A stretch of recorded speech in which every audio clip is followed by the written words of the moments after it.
Hello everyone, welcome to the Smart Eyes Foundation. आज हम discuss करने वाले हैं 10th जुलाई 2024 के करंट अफेयर्स। और इसमें हम लोग क्या क्या टॉपिक्स डिस्कस करने वाले हैं, ये तीन टॉपिक आज हम लोग डिस्कस करने वाले हैं डिटेल में। First topic is India to ratify high seas treaty. ये कहाँ हेल्प करेगा आपको? जीएस पेपर 2 में, क्योंकि आईआर से रिलेटेड होगा। जीएस पेपर 3 में, क्योंकि एनवायरनमेंट से रिलेटेड होगा। और लास्ट ईयर का ट्रिटी है, इंडिया ट्रिटी रेटिफाई कर रहा है, करंट अफेयर्स बेस्ड है, तो प्रीलिम्स में भी रेटी इसका इंपॉर्टेंस आएगा। सेकंड है इनेट लिमिटेशन इन एग्जीक्यूटिंग आईसीईटी। ये किससे रिलेटेड है? India and US. India and US relation से रिलेटेड है। India and US defence relation बोल सकते हैं हम लोग। और साथ में जो भी इनोवेशंस की बातें हैं वो आईसीएटी में कवर्ड है, क्रिटिकल टेक्नोलॉजीज हैं वो कवर्ड है। तो डिफेंस जीएस पेपर 3 और आईआर जीएस पेपर 2 के लिए इंपॉर्टेंट हो जाएगा। गिग वर्कर जो जानते हो ना, प्लेटफॉर्म वर्कर, जैसे स्विगी जोमेटो के डिलीवरी बॉय हो गए, उनसे रिलेटेड कर्नाटका ने एक बिल प्रपोज किया है, तो ये जीएस पेपर 3 के लिए इंपॉर्टेंट हो जाएगा। तो let's start with the first topic, the high seas treaty. The article discussion India's forthcoming ratification of the High Seas Treaty, an international legal framework designed to protect the ecological health of the ocean. Ecological health of the oceans को protect करने के लिए ये treaty क्या किया गया है, design किया गया है। और ये ट्रिटी लास्ट ईयर ही डिस्कशन हो रहा था, लास्ट ईयर ही साइन हो रहे थे, और अब रेटिफिकेशन चल रहा है। देखो, रेटिफिकेशन में क्या डिफरेंस है ये आपको मैं बता देता हूँ। रेटिफिकेशन का मतलब एक तो हो गया कि कंट्रीज ने साइन किया, साइन किया मतलब वो इंटरेस्टेड है इस ट्रिटी को लेके। रेटिफाई का मतलब उन्होंने फाइनल उसको कर दिया है ट्रिटी, अब उनकी तरफ से 100% वो उस ट्रिटी का पार्टनर है ना। तो उसको हम लोग क्या बोलते हैं? रेटिफिकेशन। फॉर एग्जांपल, जैसे इंडिया हाई सी ट्रिटी साइन करने के लिए नेगोशिएट कर रहा था।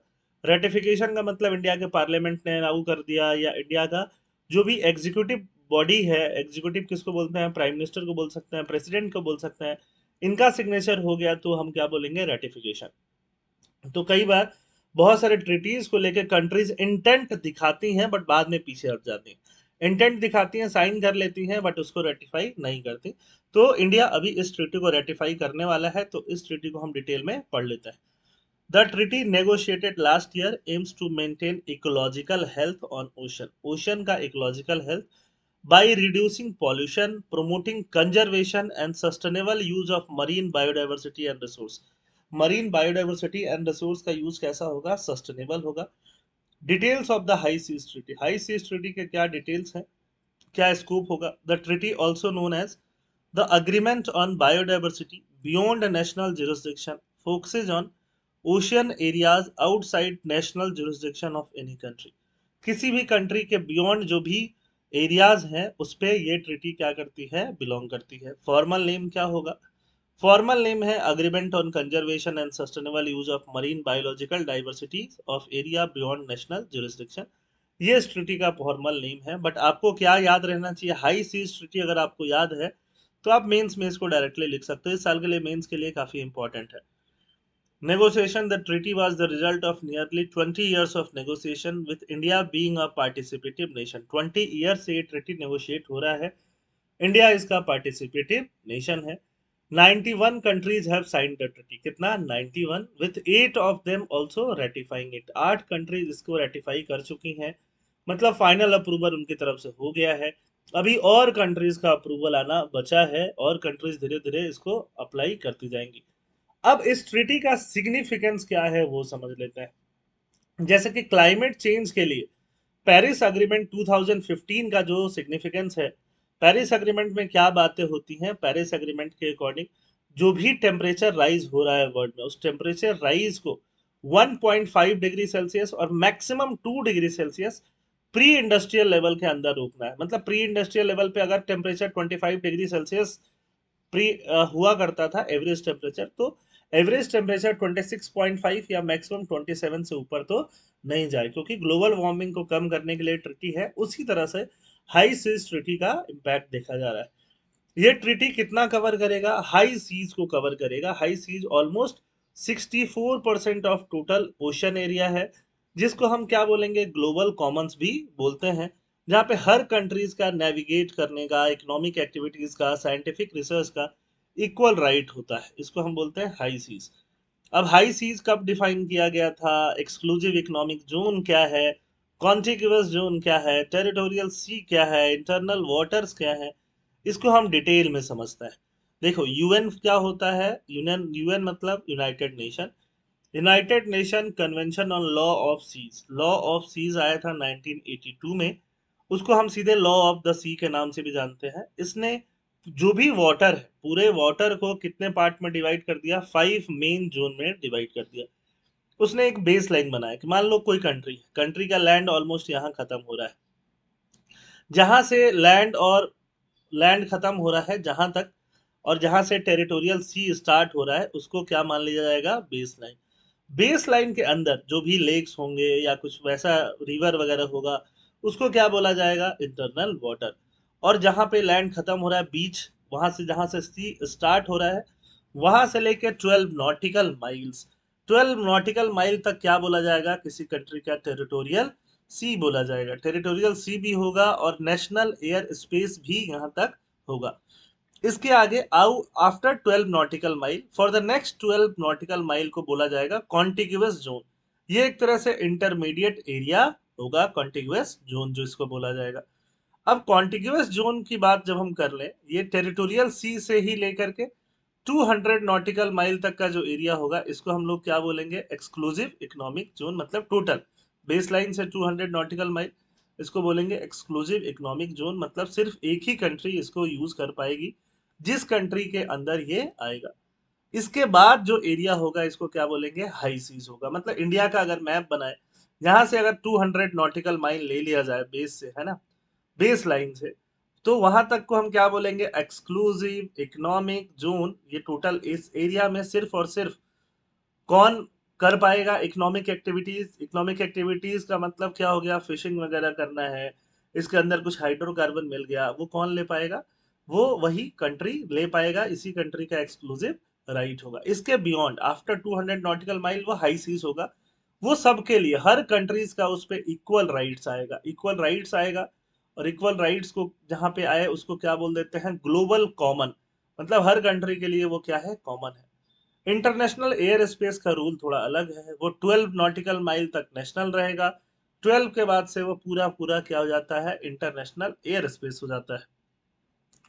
तो यहाँ ये पांचों चीजें 5 पार्ट में सीज को डिवाइड कर दिया गया।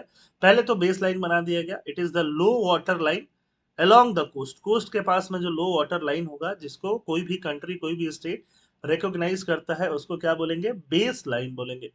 बेस लाइन के बाद क्या स्टार्ट होता है, इंटरनल वाटर। इंटरनल वाटर मतलब बेस लाइन से इधर जो होगा, है ना, वो क्या होगा, उधर क्या हो सकता है, कुछ भी हो सकता है, बेज हो सकता है, पोर्ट हो सकता है, रिवर्स हो सकते हैं, लेक्स हो सकते हैं, लेक्स जो सी से कनेक्टेड लेक्स भी हो सकता है। ये सब क्या आएगा, इंटरनल वाटर। यहाँ पे इस इंटरनल वाटर से कोई भी शिप, किसी और कंट्री के शिप वगैरह को पास करने का राइट नहीं दिया जा सकता है, नहीं मिलेगा। No right of innocent passage throughout internal water. फिर आता है टेरिटोरियल सी। टेरिटोरियल सी ध्यान से देखो, ये रहा टेरिटोरियल सी। टेरिटोरियल सी में देखते हैं हम लोग, टेरिटोरियल सी कितना होगा, वो बेस लाइन से अप टू 12 नॉटिकल माइल तक होगा। यहाँ पे the coastal state have sovereignty and jurisdiction, sovereignty भी रहेगा, जुरिसडिक्शन भी रहेगा, राइट सरफेस भी रहेंगे, सी बेड पे भी रहेंगे, सब सॉइल पे भी रहेंगे, और इनफैक्ट एयर स्पेस में भी उसी कंट्री के राइट रहेंगे। बट एक ही बट है, उस बट को याद रखना है। Coastal state right are limited by innocent passage throughout through the territorial sea. Innocent passage of the ships को यहाँ से जाना देना जाना चाहिए। कॉमर्शियल शिप्स वगैरह जो है इनोसेंट पैसेज ले रही हैं, टूरिस्ट के शिप हो सकते हैं, तो इधर से टेरिटोरियल वाटर से किसी और कंट्री का भी शिप इनोसेंटली पास हो सकता है। इनोसेंट वर्ड इंपॉर्टेंट है। थर्ड होता है कंटिग्यूअस जोन, है ना। अगर ये बेस लाइन हो गया, बेस लाइन से 12 नॉटिकल माइल तक वाटर हो गया, इसके बाद से अगला 12 नॉटिकल माइल को क्या बोल दोगे, कंटिग्यूअस जोन, है ना। टोटल कितना एरिया हो जाएगा, यहाँ से बेस से 24 नॉटिकल माइल हो जाएगा। ये इंटरमीडिएट जोन जैसा है। अनलाइक द टेरिटोरियल सी जो 12 नॉटिकल माइल तक आता है, contiguous zone only gives jurisdiction to a state on the ocean surface. Ocean surface पे मिलेगा और फ्लोर पे मिलेगा, ऊपर में एयर स्पेस में कोई राइट यहाँ पे नहीं मिलता है। It does not provide air and space, right. अब उसके बाद जो एरिया है जो एक्सक्लूसिव इकोनॉमिक जोन में जाएगा, है ना, 200 नॉटिकल माइल कहाँ से काउंट करते हैं? बेस से ही काउंट करते हैं, काउंट यही से होता है 200। बट इसके बाद का जो एरिया है जो एक्सक्लूसिव इकोनॉमिक जोन होगा, कोई भी कंट्री का सॉवरन राइट होगा एक्सप्लोर करने के लिए, एक्सप्लॉइट करने के लिए, कंजर्व करने के लिए, नेचुरल रिसोर्सेज को मैनेज करने के लिए, सब कुछ यहाँ पे किया जा सकता है, लिविंग और non living of the sea bed and subsoil. ठीक है, तो ऑब्वियसली एयर राइट्स तो कॉन्टिग्यूअस जोन में ही खत्म है, वहां से कोई भी फ्लाइट आ जा सकती है, तो इधर से भी कोई भी फ्लाइट आ जा सकती है। हाई सीज को उसको बोला जाएगा।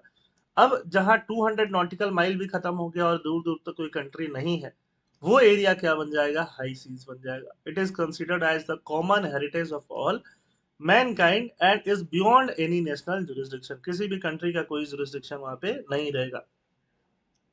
ये जो ट्रीटी है, ये ट्रीटी क्या क्या इशू एड्रेस करेगी? High sea treaty, over exploitation and pollution. तो हम लोग अभी जो ट्रीटी आई है वो किस ट्रीटी के बारे में बात किया जाएगा? ये जो हाई सीज दिख रहा है ना, ये हाई सीज के बारे में ये ट्रीटी बात करेगी कि हाई सी में, हाई सी क्योंकि ग्लोबल कॉमन है, वहां पे कोई ध्यान ही नहीं रख रहा है, वहां पे ओवर एक्सप्लॉयटेशन हो रहा है, पॉल्यूशन हो रहा है, बायोडाइवर्सिटी लॉस हो रहा है, प्लास्टिक डंपिंग हो रहा है, ओपियन ओशियन एसिडिफिकेशन हो रहा है।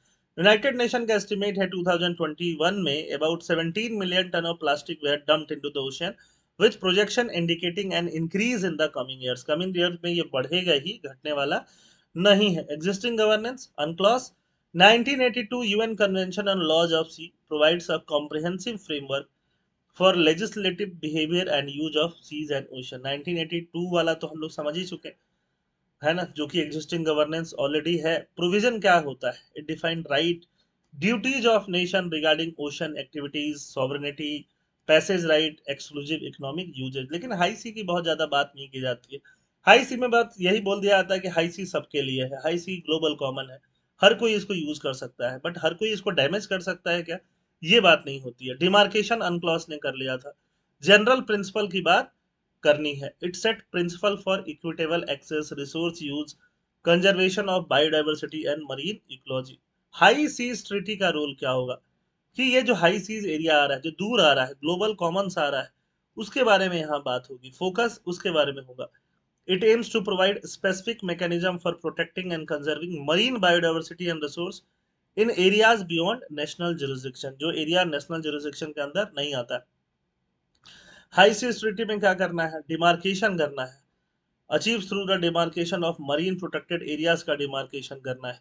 सेवरल पोटेंशियल एरिया जो मरीन प्रोटेक्टेड एरिया हो सकते हैं उनको डिमार्केट कर लिया गया है। ऐसे और एरिया को डिमार्केट करके उनको प्रोटेक्टेड जोन बनाना है। जैसे कंट्री के अंदर तो हम लोगों ने क्या बना लिया है? बायोडाइवर्सिटी के लिए वाइल्ड लाइफ बना लिया है, वाइल्ड लाइफ रिजर्व कर लिया है, नेशनल पार्क बना लिया है। लेकिन जो ग्लोबल कॉमन है वहां भी तो ये एनिमल्स रह रहे हैं ना, इनके लिए क्या करेंगे? इनके लिए हाई सीज ट्रीटी काम करेगी, ऐसे एरिया जोन बनाएगी जहाँ पे सर्टेन रिस्ट्रिक्शन होगा, अगर शिप्स को पासिंग को लेके और भी बहुत सारे रिसर्च को लेके। Fair and equitable sharing of benefit from marine genetic resource, marine genetic resource से जो भी चीज एक्सट्रैक्ट हो रहा है उसका फेयर यूज हो और बेनिफिट शेयरिंग हो, इक्विटेबली हो, हर कंट्रीज के बीच हो। The treaty makes it clear that no country can have proprietary rights over these resources despite the cost involved, है ना, जितना कॉस्ट किसी कंट्री का लगा है वो निकाल सकती है, बाकी प्रोप्राइटरी राइट को क्लेम कोई कंट्री नहीं कर सकती है कि हमें हाई सीज में कुछ मिल गया है तो हम ही क्लेम करेंगे। इन्वायरमेंट इम्पैक्ट असेसमेंट कराना पड़ेगा। हाई सीज में कुछ भी काम अगर कुछ करना है, रिसर्च ही करना है, तो उसका इन्वायरमेंट पे क्या इम्पैक्ट पड़ेगा उसका असेसमेंट कराना पड़ेगा। Capacity building and transfer of marine technology to developing countries, capacity build करना पड़ेगा। मरीन ट्रांसफर अगर बात करें, टेक्नोलॉजी ट्रांसफर का डेवलपिंग कंट्रीज में टेक्नोलॉजी को क्या किया जाना चाहिए? ट्रांसफर किया जाना चाहिए कि मरीन इकोलॉजी को कितने अच्छे से यूज कर सकते हैं। Ratification process, the treaty will come into force when at least 60 countries ratify it. जब 60 कंट्री इसको रेटिफाई कर देंगे तो ट्रीटी कहाँ पे आएगा? फोर्स में आएगा, अदरवाइज ट्रीटी फोर्स में नहीं आएगा, है ना। तो अभी तो कितना, सिर्फ 8 कंट्रीज ने रेटिफाई किया हुआ है। इम्प्लीमेंटेशन क्या है? It becomes international law 120 days after the 60th ratification. ये क्वेश्चन प्रीलिम्स में आ सकता है, कितने कंट्री के रेटिफिकेशन के बाद ये ट्रीटी जो है आएगी ऑपरेशन में? तो कम से कम 60 कंट्रीज। रेटिफिकेशन साइनिंग में डिफरेंस आपको बता ही दिया है। साइनिंग मतलब indicates a country agreement with the treaty and willingness to abide.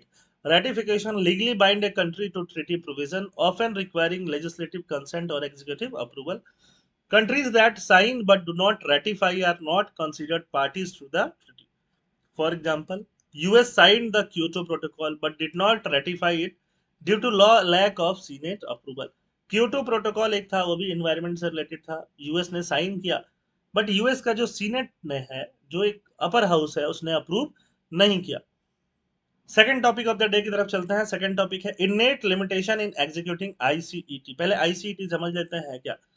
Critical and emerging technology की बात हो रही है यहाँ पे। Critical and emerging technology India और यूएस के बीच में यहाँ बहुत गहमा गहमी बना हुआ है कि इंडिया यूएस एक दूसरे के साथ क्रिटिकल एंड इमर्जिंग टेक्नोलॉजी पे काम करेंगे, बट उसको इम्प्लीमेंट करने में बहुत सारा लिमिटेशन आ रहा है, इश्यूज आ रहा है। Despite seemingly successful talk between National Security Advisor Ajit Doval and US counterpart Jake Sullivan in June, structural challenges endure in executing the bilateral initiative on critical and emerging technology. Local industry, official and military analysts highlight key impediment. जो भी local industries हैं, officials हैं, military है, वो की impediment को highlight करते हैं। की इम्पेडिमेंट क्या है? Autonomy of the US defence company. US defence company का ऑटोनॉमी। यूएस की जो कंपनीज हैं उनको इंटेलेक्चुअल प्रॉपर्टी राइट से बहुत ज्यादा प्यार है। वो चाहती नहीं है कि जो भी टेक्नोलॉजी उन्होंने डेवलप किया है, जो भी कॉस्ट लगा के किसी और को वो लोग क्या करें, ट्रांसफर करें। US defence companies jealously guard their IPR over technology developed at immense cost, impacting technology transfer. तो टेक्नोलॉजी ट्रांसफर करने में वो हेजिटेशन है। यूएस का एक्सपोर्ट कंट्रोल लॉ जो है, जो यूएस में जो भी टेक्नोलॉजी बन रहा है, गुड्स बन रहा है, उसको एक्सपोर्ट करना है, वो कौन कंट्रोल करता है? Defence industrial complex. These law limit the sharing of military technology. वो बोलते हैं कि मिलिट्री टेक्नोलॉजी शेयर नहीं होगी। और हमें क्या है, हमें रशिया के साथ अगर हम ब्रह्मोस ज्वाइंट डेवलप कर रहे हैं, AK-203 राइफल्स बना रहे हैं, रशिया के से कुछ डिफेंस इक्विपमेंट इंपोर्ट करते हैं, तो टेक्नोलॉजी भी ट्रांसफर हम लोग करवा लेते हैं। बट यहाँ पे ये चीजें लिमिटेशन आ रही है ना। Current focus on iCET defence component.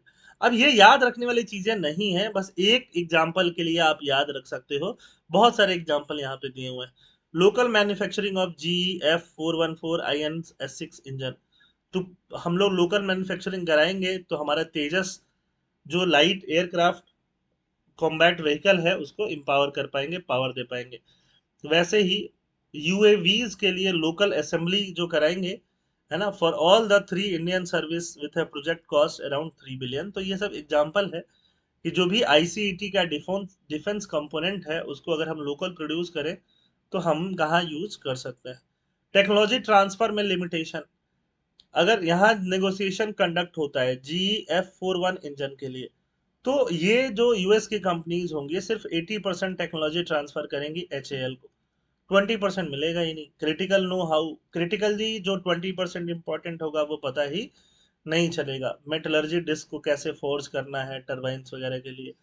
MQ-9 UAVs के लिए जनरल एटॉमिक एरोनॉटिकल सिस्टम सिर्फ 10 to 15% ही टेक्नोलॉजी ट्रांसफर करेगी, उससे तो कुछ नहीं होगा। 10 to 15% में सिर्फ मेंटेनेंस रिपेयर ओवरऑल ही हो पाएगा। General dynamic land system striker infantry combat vehicle, इसका भी नेगोशिएशन चल रहा है। तो ये सब में टेक्नोलॉजी ट्रांसफर 100% नहीं हो पा रहा है। तो हम लोग फिर आईसीईटी को इम्प्लीमेंट करना यहाँ से मुश्किल लग रहा है। अब इसमें से कोई भी एक एग्जांपल आप याद रख सकते हैं, नॉट द ऑल थ्री, जो आपको अच्छा लग रहा है। इन दोनों में से भी एक एग्जांपल काफी है। तो ये जो 5 है, 5 में से कोई एक से दो एग्जांपल अगर आप याद रख लो, that is enough for you. Analyst ने क्या क्या चैलेंज बताए हैं? Commercial motivation and shareholder accountability. US defence vendor commercial motivation could adversely impact the quantum of technology they are willing to transfer। उनका जो कमर्शियल मोटिवेशन है वो impact होगा जो भी टेक्नोलॉजी ट्रांसफर वो करना चाहता है। US government does not act on behalf of its defence companies. US एक कैपिटलिस्ट कंट्रीज है, अपनी कंपनीज पे बहुत ज्यादा कंट्रोल नहीं रखती है ना। जो कंट्रीज खुद इंटेलेक्चुअल प्रॉपर्टी राइट रखते हैं, क्योंकि रिसर्च इन्होंने किया है, तो इंटेलेक्चुअल प्रॉपर्टी राइट कंपनीज के पास है। यूएस गवर्नमेंट बहुत ज्यादा इंटरवीन नहीं करती है उनको। अब कंपनीज कितना टेक्नोलॉजी ट्रांसफर करना चाह रही हैं, ये सबसे क्रिटिकल इंपॉर्टेंट बात हो जाएगी। हिस्टोरिकल कंटेक्स्ट बताते हैं, हिस्टोरिकली भी ऐसा हो चुका है। यूएस और इंडिया ने 2012 में defence technology and trade initiative start किया था। फ्लॉप हो गया, फ्लॉप इसलिए हो गया क्योंकि टेक्नोलॉजी ट्रांसफर नहीं हो पाया। This is very very important point in India and US relation. ICET 2023 में इमर्ज हुआ with more ambitious remit building on the एसेस। डीटीटीआई के एसेस पे ये बिल्ड हुआ। Organisational ecosystem enabling iCET INDUS, India US defence acceleration system, joint impact, INDUS X mutual promotion, advance collaborative technology 1.0, impact 2.0, ये सब डायलॉग चल रहा है आईसीईटी के अंदर। आईसीईटी प्रीलिम्स में पूछा जा सकता है कि आईसीईटी है क्या। हम लोग जुगाड़ में बहुत ज्यादा बिलीव रखते हैं। इंडियन आर्मी भी, इनफैक्ट इंडियन डिफेंस सिस्टम भी जुगाड़ टेक्नोलॉजी का यूज कर लेता है कि यूएस ने या किसी भी डेवलपर ने कुछ सिस्टम दिया है, हम थोड़ा उसमें मॉडिफिकेशन करके और ज्यादा उसको बेटर बना लेते हैं, है ना। तो ये जुगाड़ हम करते रहे हैं। जुगाड़ से क्या मिलता है? फ्लेक्सिबिलिटी मिलता है, ठीक है, बट हिस्टोरिकल सक्सेस भी है जुगाड़ का। Over decades India has elevated jugaad to sophisticated level, enabling foreign weapon system to perform beyond their declared potential. उनकी कैपेसिटी से ज्यादा परफॉर्म हमने करवा लिया है जुगाड़ लगा के। चेतक एंड चीता हेलीकॉप्टर, जो फ्रांस का ओरिजिन है, वो कितने हाइट पे इंडिया में ऑपरेट करता है? 14,000 फीट सियाचिन ग्लेशियर में। A feat deemed impossible by the original manufacturer. Original manufacturer ने बोला इतना ऊपर तो काम कर ही नहीं पाएगा, बट हमने जुगाड़ लगा के इसको काम करवाया है। देख रहे हो ना, ये यहाँ भी फैन लगा दिया है, ऊपर साइड में भी, यहाँ तो है ही। तो ये है जुगाड़। Challenges with the US acquisition, US के साथ क्या चैलेंज आ रहा है? Enabling protocol with the US for assets such as attack and heavy lift helicopter. एक हेलीकॉप्टर है जिसका नाम है अटैक एंड हेवी लिफ्ट। अब उसमें उसको ट्रांसफर करने में, उसको इंडिया को देने में प्रोविजन और प्रोटोकॉल लगा रहा है कौन? यूएस। वो प्रोटोकॉल से जुगाड़ करना ही मुश्किल हो जाएगा, है ना।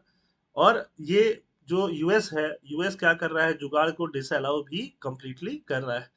Acquisition via the foreign military sales route are concluded under the strict golden century end use monitoring program which completely disallows जुगाड़। end use monitoring मतलब इंडिया कैसे उसको फाइनली यूज कर रहा है, उसका मॉनिटर भी ये लोग करेंगे, तो जुगाड़ कहाँ कर पाएंगे हम लोग? कुछ उसमें चेंज कर ही नहीं पाएंगे। US policy and strategic consideration, the ICET appears to be part of US policy to address India's close strategic ties with Moscow। हम लोग जितना रशिया से वेपन्स खरीदते हैं, यूएस चाहता है कि हम कम खरीदें, और कम खरीदे तो किससे खरीदे? यूएस से खरीदे। तो यूएस का फायदा दोनों तरीके से होगा। एक, रशिया और इंडिया का टाइज को वो कमजोर कर पाएगा, तो रशिया को कमजोर कर पाएगा। और दूसरा इंडिया को अपने ऊपर ज्यादा डिपेंडेंट बना पाएगा, और यूएस की कंपनीज और ज्यादा प्रॉफिट भी कमा पाएंगी। ये फायदा होगा यूएस का। ये फायदा क्या है? स्ट्रेटेजिक एंगल है इंडिया यूएस रिलेशन के बीच में। पोटेंशियल पिटफॉल क्या है? एक लॉ होता है जिसको बोलते हैं अगस्टाइन लॉज। ये क्या बोलता है Augustine law? State that more time spent talking about action, less time is available for actual execution. जितना बातचीत में टाइम बर्बाद करोगे, एक्चुअल एग्जीक्यूशन का टाइम क्या हो जाएगा? कम हो जाएगा। थर्ड टॉपिक की तरफ चलते हैं। तो यहाँ पे भी उम्मीद यही है कि आईसीईटी अब जल्दी से जल्दी इंप्लीमेंट करो, जो भी बॉटल नेक्स है उनको खत्म करके। बार बार टॉकिंग करते रहने से एक्चुअल इंप्लीमेंटेशन काफी डिलेड हो जाएगा। गिग वर्कर के बारे में पढ़ते हैं। गिग वर्कर आप समझते हो ना, देखो स्विगी, जोमेटो, है ना, प्लेटफॉर्म बेस्ड वर्कर, ये लोग क्या होते हैं? गिग वर्कर होते हैं। गिग वर्कर के बारे में मैंने पहले भी, कुछ दिन पहले भी आपको बताया है। थोड़ा और डिटेल में आज हम लोग गिग वर्कर के बारे में डिस्कस करते हैं। कर्नाटका जो है, ये सेकंड स्टेट बना है इंडिया में जो कि गिग वर्कर से रिलेटेड लॉ लेके आ रहा है। गिग वर्कर का सोशल सिक्योरिटी हो, गिग वर्कर का वेलफेयर हो। ये स्विगी, जोमेटो, अर्बन क्लैप वाले जो वर्कर हैं, ये कब काम पे आएंगे, कब काम छोड़ देंगे, इनका कुछ पता नहीं होता है ना। कई बार कहीं जाते हैं, जो क्लाइंट होता है, कस्टमर होता है, वो लोग गाली दे देते हैं, थप्पड़ मार देते हैं। ऐसी वीडियोस भी आई हैं, और इनका कुछ सोशल वेलफेयर नहीं हो पाता है। तो उससे रिलेटेड कर्नाटका बिल पास कर रहा है। अब बिल जो पास कर रहा है, ऐसा करने वाला सब कर्नाटका सेकंड स्टेट होगा, Rajasthan was the first state. ये याद रखना, that can be important for your prelims examination. Bill का ऑब्जेक्टिव क्या होगा? To regulate social security welfare measure for platform based gig worker with Karnataka. Gig worker का डेफिनेशन क्या होता है? Individual engaged in work source through platform, ऐसे हम लोग याद रख सकते हैं, individual engaged in work source through platform, Swiggy, Zomato, Uber, operating under specific term and condition and receiving payment based on the work perform. Scale and impact of gig economy क्या है? 2022 NITI Aayog report बोलती है India will have approximately 23.5 million gig worker. ये data बहुत important है, कितना? 23.5, कब तक? 2930 तक, है ना। तो गिग वर्कर का रोल और बढ़ने ही वाला है इंडियन इकोनॉमी में। तो गिग वर्कर जो चैलेंजेस फेस करते हैं उनसे बात कर लेते हैं, ये बहुत इंपॉर्टेंट चैलेंज है। Gig worker are typically categorised as independent contractor, उनको इंडिपेंडेंट कॉन्ट्रैक्टर मान लिया जाता है। जैसे आप अपने घर में कुछ बुलाए प्लम्बर को, है ना, प्लम्बर से काम करा रहे हो, तो it's like a independent contractor, आपका वो एम्प्लॉय नहीं है, rather than employ, leading to their exclusion from traditional labour protection. तो जो भी लेबर प्रोटेक्शन से रिलेटेड लॉज हैं वहां से उसका एक्सक्लूजन हो जाता है, क्योंकि उसको क्या मान लिया गया? Contractor. This has resulted in issues such as reduce payment, arbitrary dismissal, जितना मिनिमम एक लेबर को मिलना चाहिए वो भी नहीं मिल रहा है, रिड्यूस पेमेंट, डिसमिशल कभी भी कर दिया, एक्सप्लॉयटेशन इनका ओवर टाइम बढ़ते जा रहा है। बिल क्या क्या चीजें हाईलाइट करती है? बिल सेफ गार्ड करना हाईलाइट करती है, जो भी एग्रीगेटर है, प्लेटफॉर्म्स, जोमेटो, स्विगी, है ना, अर्बन क्लैब, ये जो एग्रीगेटर्स हैं इन पे ऑब्लिगेशंस लगाती है। Social security measure, social security benefit, social security benefit क्या बोलते हैं? इंश्योरेंस को बोलते हैं, पेंशन को बोलते हैं, हेल्थ इंश्योरेंस वगैरह चीजें आ सकती हैं, इनको क्या बोलते हैं? Social security measure.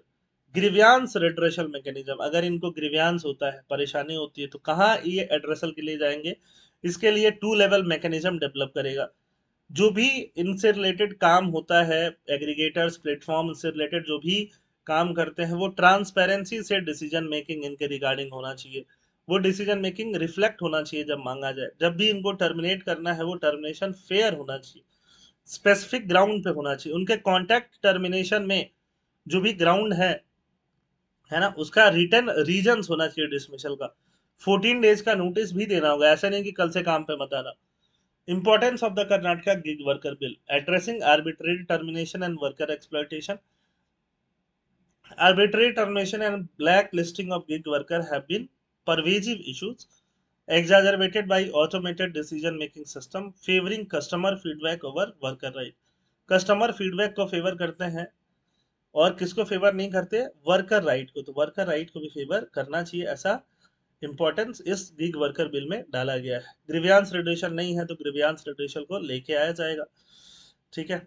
Additional feature of the draft bill क्या है? ट्रांसपेरेंसी प्रमोट होगा, वीकली पेमेंट कराना चाहिए इनका, वीकली पेमेंट, और कोई भी डिडक्शन हो रहा है तो उसका रीजन स्पेसिफाई होना चाहिए। Worker right, provide gig worker the right to refuse a specified number of gigs per week without repercussion, है ना। मान लो कि बोला जा रहा है कि तुमको हफ्ते में 50 डिलीवरी करनी है, तो वो मना कर सकता है कि 50 नहीं कर पाएंगे, 30 ही कर पाएंगे, 30 ही कर पाएंगे। उसमें रीजनेबल क्लॉजेस होना चाहिए। देखो, बेसिक्स आंसर कोई भी लिख लेगा, ये सब चीजें जो है ना आंसर को स्पेसिफिक बनाती हैं, जो पढ़ा होगा वही लिखेगा, और ये सब चीजें आपको पता होनी चाहिए अगर आप एग्जाम मेंस देने जा रहे हो। Establishment of welfare measure, welfare board and fund, similar to Rajasthan, proposes the creation of a welfare board and social security fund. Rajasthan ने भी क्रिएट कर रखा है एक वेलफेयर बोर्ड जो गिग वर्कर का वेलफेयर करे, और एक सोशल सिक्योरिटी फंड जिससे उनको प्रोटेक्शन मिले जब वो परेशान है, बीमार है, डिसेबल हो गए या किसी और वजह से, ठीक है। और ये फी कहाँ से हो सकता है? ये फी ट्रांजैक्शन फी पे ही लिया जा सकता है या कंपनी के टर्नओवर से लिया जा सकता है। Registration and contractual protection, require all gig worker to be registered, ensure contract are in clear language, allows worker to terminate contract with adequate notice without losing entitlement। Worker खुद ही contract खत्म कर सकता है, किससे? प्लेटफॉर्म से, without losing entitlement, entitlement को loose किए बिना भी। स्टेट राजस्थान ने इनिशिएटिव ले चुका है, हरियाणा तेलंगाना, हरियाणा और तेलंगाना लेने वाले हैं, कर्नाटका ले रहा है, यूनियन गवर्नमेंट भी इस पे डिस्कस कर रही है। Introduce measure to recognise and provide benefit to freelance and short term worker, aligning with effort to extend social security protection beyond traditional employment. और ये रहा आपका कंक्लूजन। आप लास्ट में पूछते हैं ना सर कंक्लूजन क्या लिखें? ऐसा कुछ भी लिख सकते हो। As other state and the union government also explore similar initiative, there is a growing momentum to safeguard the right and improve the working condition of gig worker. These efforts are pivotal in ensuring fair treatment, transparency, social security. I hope आपको सारी चीजें समझ में आई होंगी। Thank you. और इसका PDF मिलेगा Telegram channel पे, जिसका लिंक है डिस्क्रिप्शन बॉक्स में। धन्यवाद। जय हिंद।